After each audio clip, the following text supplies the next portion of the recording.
What's going on, guys? Welcome back to another supplement review. Before you get too involved in the video, down in the description will be a link to the introduction to my supplement reviews. Ask that you give that a view real quick. Have a better perspective of what I'm trying to achieve here, then come back and enjoy the video. As always, take a moment, hit the like button for me, subscribe to my channel if you haven't already. Your criticism down in the comment section, and as always, give me a follow over on Twitter. My username is ShutdownSafety.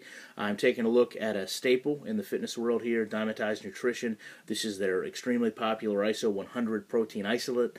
This is the birthday cake flavor that was released recently in conjunction with a brownie flavor. Just, you know, your typical isolate. Now, I use isolates on the days that I do not work. I work a 9 to 5, so I generally like to come home from work, get about an hour and a half workout in, and then I'll go ahead and take a slow release protein. On my off days, I like to sleep in a little bit more, of course, and then take a little bit longer exercise, you know, maybe hour and 45 to 2 hours, and then have an isolate so I get that rapid uptake of the protein, and then also have the ability to eat normally throughout the day and not feel like trash. So with ISO 100, 25 grams of protein, 5.5 grams of BCAAs, we'll touch on the less than a gram of sugar momentarily, but in terms of the flavor, very sweet. I mixed this in both a water and almond milk, unsweetened almond milk, of course. The texture was the same. The flavor is predominantly vanilla. The birthday cake flavor tends to be kind of an aftertaste more than anything else. Not anything that, you know, is bad or takes away from the flavor, just not that initial flavor of birthday cake that you may expect from the label or the name. Kind of a very, very sweet vanilla. If you're someone that doesn't like extremely sweet protein powders, I probably would not recommend this, because of the ones I've had, this is probably one of the sweetest ones out there. Now, in terms of mixability, mixed very well, mixed very clean. With a lot of isolates, you tend to have that foaming down on the end of the mix. That obviously was the case here as well, just kind of the way protein isolates work.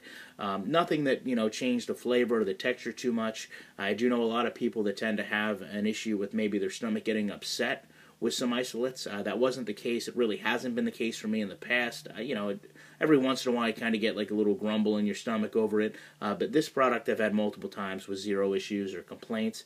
I will say one thing that I found interesting about this is, you know, the sugar count, obviously less than a gram per serving, but this is also a product that incorporates 2 natural sweeteners, sugar and stevia, and then an artificial sweetener in some regards, depending on who you're asking, with sucralose.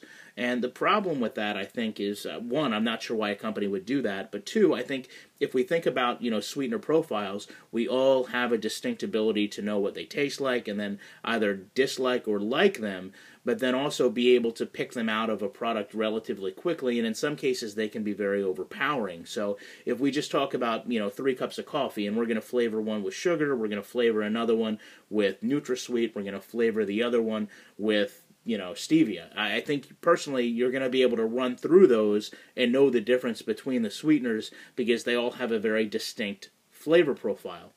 And generally also people can tell when a product's been made with a natural or artificial or a natural sweetener you may not be familiar with, and some people may not like the product because of that. So I bring that up because you can certainly taste sweetness in this product, and some of that does tend to be derived from sugar, but I'm also someone that actually likes stevia, so I'm able to pick that flavor profile up in this, and it's not as powerful as the general sweetness, but it's still extremely noticeable. So to me, it's interesting that a product would incorporate that variety of sweeteners, because you have more of a propensity to have someone hit that flavor profile that they don't like and then be turned off by the product. So if you know why generally a company would do that, like I said, I'm not sure why. I mean, I guess, you know, if you want to limit the sugar of your product, it's one way to go, but it's also a very negative way to affect the sales of your product. Certainly ISO 100 sold very well, so I don't think it's impacting them, but it's something I found interesting about their products. Again, it is a product I would recommend, especially if you want to kind of